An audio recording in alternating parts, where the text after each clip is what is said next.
Assalamualaikum warahmatullahi wabarakatuh. Salam sejahtera untuk kita semuanya. Kembali kita ketemu di Sampah Channel yang didedikasikan oleh Green Indonesia Foundation Jakarta.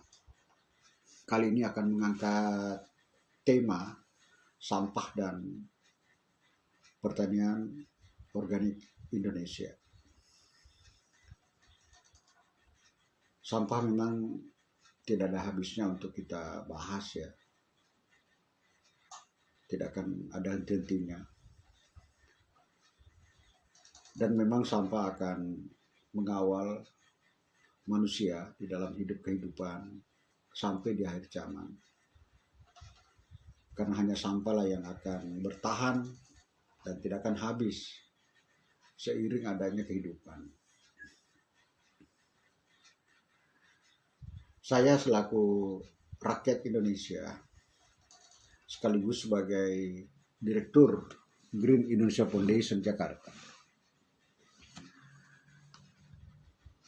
perlu mengingatkan kepada pemerintah, dalam hal ini Presiden Insinyur Joko Widodo,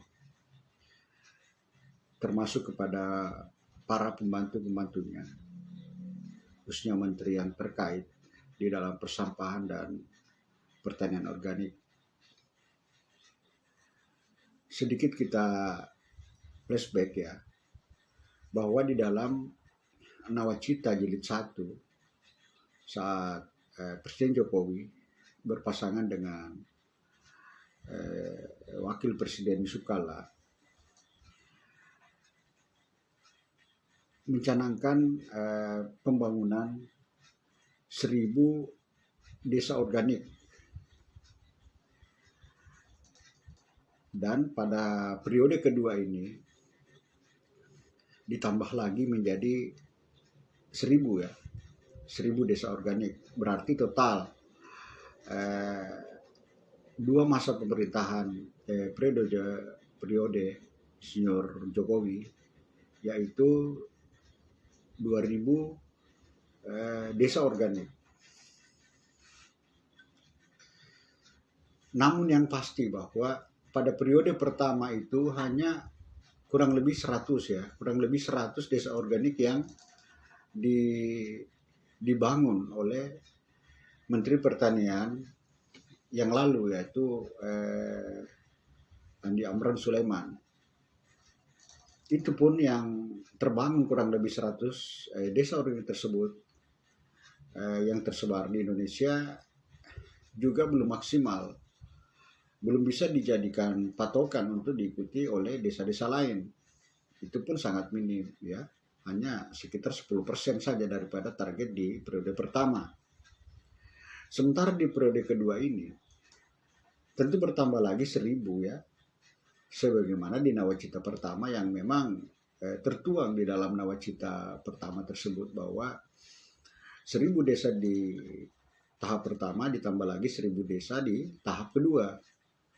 Yang maksudnya tahap kedua adalah pemerintahan Presiden Jokowi dan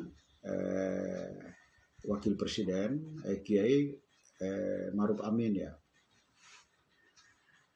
Nah, ini yang perlu kita sampaikan, bahwa jangan sampai target ini terlupakan.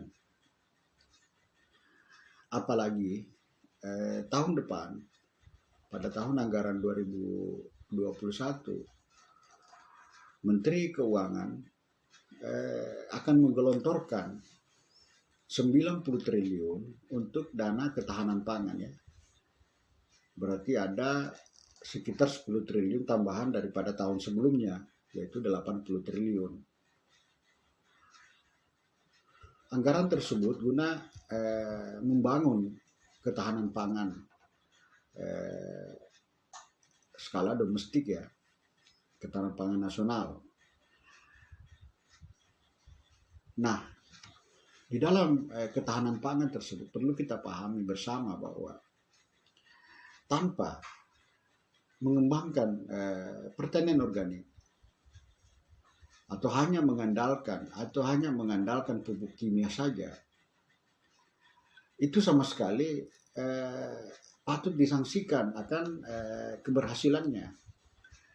Jadi tidak ada alternatif lain kecuali mengangkat pertanian organik tersebut. Seiring dengan pengembangan pertanian organik, itu linier dengan produksi sampah organik kita di Indonesia. Jadi kurang lebih 80 juta ya, kurang lebih 80 juta ton produksi sampah per tahun di Indonesia ini 70-80% itu didominasi oleh sampah organik. Nah, ini memang perlu kita mengantisipasinya ya, perlu kita mengoptimalkan. Nah, fakta tidak optimalnya tahun-tahun sebelumnya, tidak optimalnya pengolahan sampah untuk dijadikan pupuk organik adalah target 1 juta ton di periode Menteri Pertanian yang lalu itu hanya mampu mensubsidi atau mensuplai target 1 juta ton tadi tersebut itu hanya kurang lebih 350.000 ton di masa pemerintahan yang pertama ya, pemerintahan pertama Pak Jokowi yang pertama, di mana Menteri Pertaniannya dijabat oleh Adi Amran Sulaiman. Nah, bergeser sekarang ke periode kedua pemerintahan Jokowi, di mana Menteri Pertanian dijabat oleh Syahrul Yassin Limpo. Jadi kedua-duanya menteri ini berasal daripada Sulawesi Selatan ya. Ini juga mempunyai target yang sama ya. Jadi artinya melanjutkan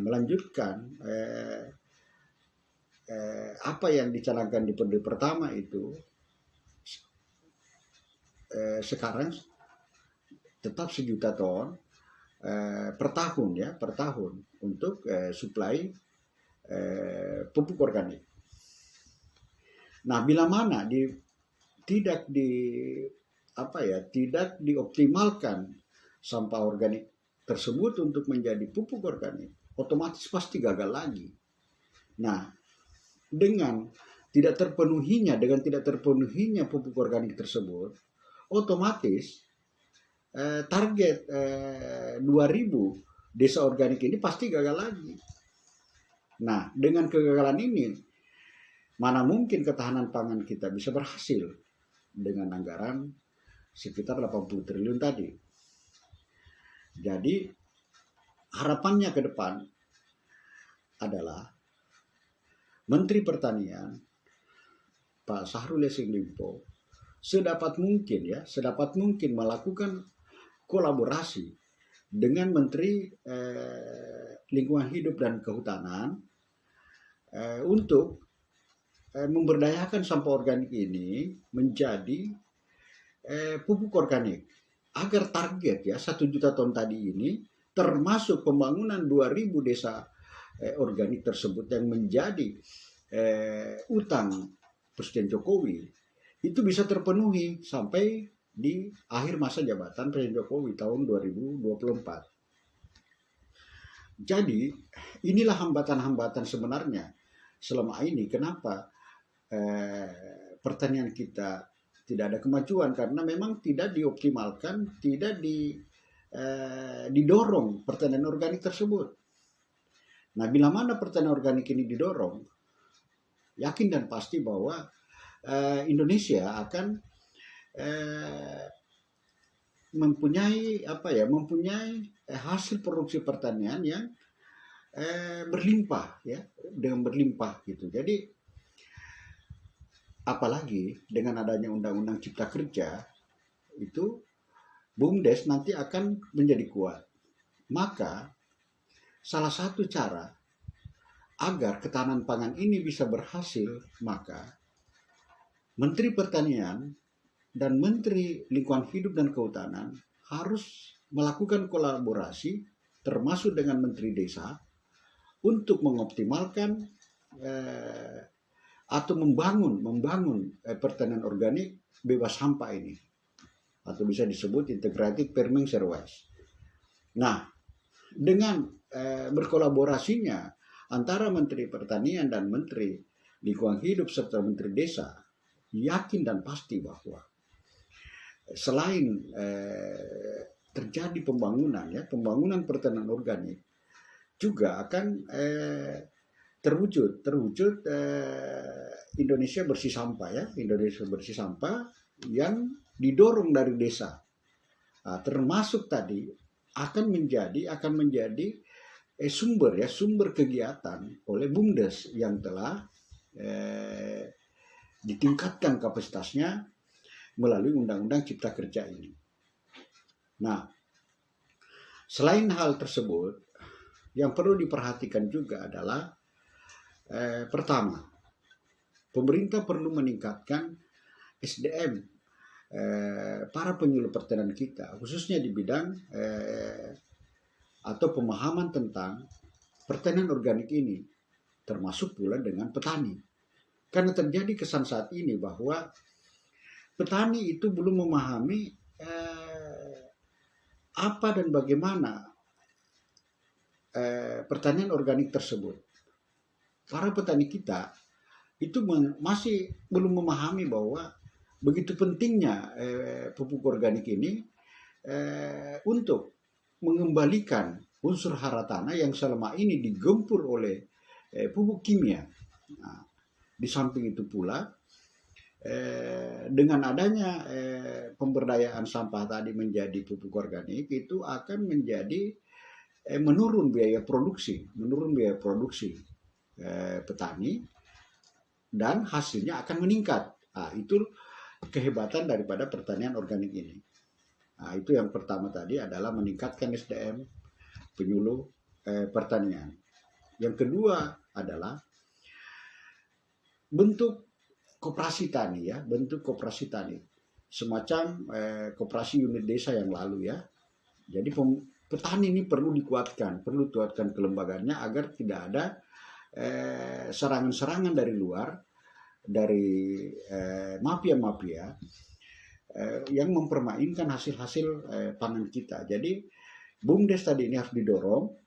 BUMDes sebaiknya mendirikan koperasi tani yang harus berjejaring dan berjenjang di seluruh Indonesia. Ini harus dikuatkan agar tidak ada celah. Nah, memang pada kesimpulannya bahwa di dalam pengolahan sampah dan pembangunan pertanian organik ini kita harus melihat sebuah gambar besar ya. Harus kita potret. Jadi jangan kita berpikir sempit untuk tidak melaksanakan perubahan yang mendasar ini.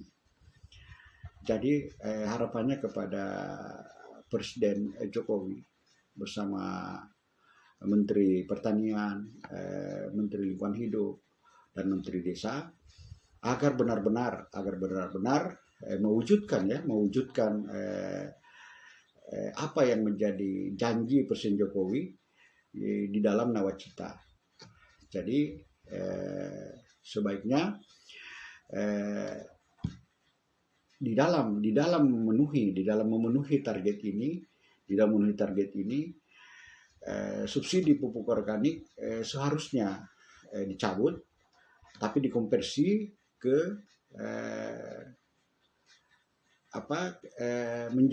menjadi sarana prasarana yang diberikan kepada kelompok tani melalui BUMDes, bisa jadi melalui BUMDes atau melalui gabungan Gapoktan atau kelompok tani.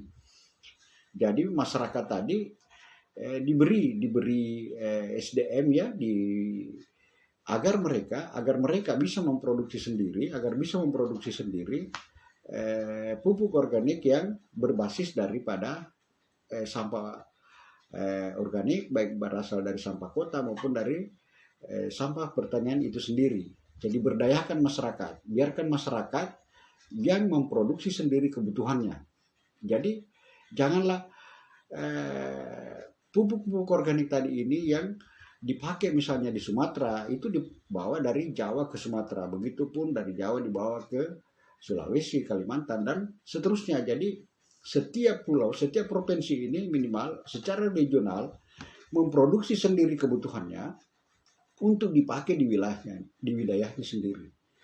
Demikian semoga Presiden Jokowi bisa memaklumi bersama dengan menteri-menteri terkait agar ketahanan pangan kita di Indonesia ini dapat terpenuhi, dapat tercapai melalui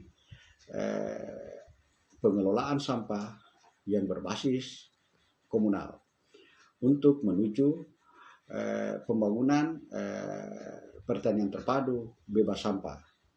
Demikian kami sampaikan. Untuk lebih jelasnya nanti bila ada pertanyaan bisa ditulis di komentar dan juga beberapa tulisan yang telah saya berikan. Itu bisa dibaca tentang kaitan dengan desa organik tersebut. Bisa lihat linknya di bawah. Demikian kami sampaikan. Yang pasti menurut Einstein kita bukan manusia jangan sukses ya, tapi manusia harus berguna bagi orang banyak. Demikian disampaikan. Mohon maaf bila ada yang kurang berkenan. Terima kasih. Assalamualaikum warahmatullahi wabarakatuh.